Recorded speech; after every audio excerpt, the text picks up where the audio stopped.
వస్తుంటే పేపర్ చూసుకుంటూ వచ్చిన రేవంత్ రెడ్డి గారు మళ్ళీ ఢిల్లీ పోయాడు. ఎన్నోసారి 47సారి ఆయన ఢిల్లీకి పోయిండు. మొన్న 4 సార్లు అందాల పోటీలకు పోయిండు.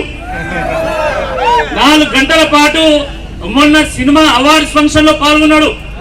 కానీ ఈ రోజు ఈ ధర్నా చౌక్ దగ్గర ఇంత వందల వేల మంది ఇక్కడ మా ఉద్యోగాల సంగతి ఏంది అని ఈరోజు ఇక్కడ జమ అయితే కనీసం ఒక 40 నిమిషాల పాటు ఇక్కడికి రాలేకపోతున్నాడు. ఎందుకు రాలేకపోతున్నాడు? ఆ రోజు నిరుద్యోగులు ఎక్కడ సభ పెడితే అక్కడ వేయండు, ఎక్కడ ధర్నా పెడితే అక్కడ వేయండు, ఎక్కడ రాస్తారోక పెడితే అక్కడ వేయండు. ఏం చెప్పిండు? నేను నిరుద్యోగుల సమస్యను పరిష్కారం చేస్తా అన్నాడు. కానీ తిరిగి 18 నెలల తర్వాత చూస్తే ఏం జరిగిందయ్యా అంటే నిరుద్యోగ సమస్య పరిష్కారం అయింది. ఎక్కడ? కాంగ్రెస్ పార్టీలో వాళ్ళ ఎమ్మెల్యేలు, ఎంపీలు, మంత్రులు, ముఖ్యమంత్రి ఈ అందరు నిరుద్యోగులంతా ఈ యొక్క పోస్టర్లో వాళ్ళు ఫిల్ అయిపోయారు. కానీ ఇక్కడే రమ్మంటే మాత్రం వాళ్ళు రారు. ముఖ్యమంత్రి గారు ఆ రోజు ఎన్నో మాటలు చెప్పిండు.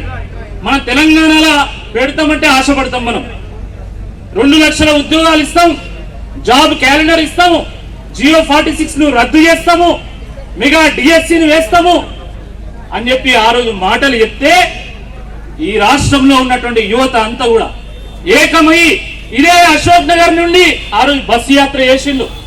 ఈ తెలంగాణ రాష్ట్రంలో ఉన్నటువంటి ప్రతి గ్రామానికి, ప్రతి గూడెంకు, ప్రతి తండాకు వెళ్లి గడప గడపకు పోయి ప్రతి గుండెను తట్టి మా కోసం మీరు కాంగ్రెస్ పార్టీకి ఓటేయని కాళ్ళ ఏళ్ల మీద పడితే రైతులు, కార్మికులు, కూలీలు ప్రతి ఒక్కరు కూడా ఈ రాష్ట్రంలో కాంగ్రెస్ పార్టీకి ఓటు వేస్తే, కోటి ఆశలతో ఓట్లు వేస్తే కాంగ్రెస్ ప్రభుత్వం వచ్చింది.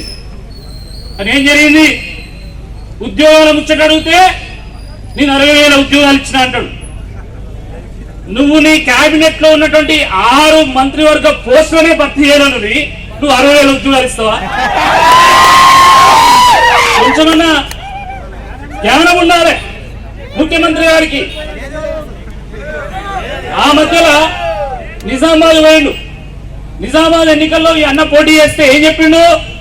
50,000 ఉద్యోగాల కంటే ఒక్క ఉద్యోగం తగ్గించినా నాకు ఓటేయకన్నారు.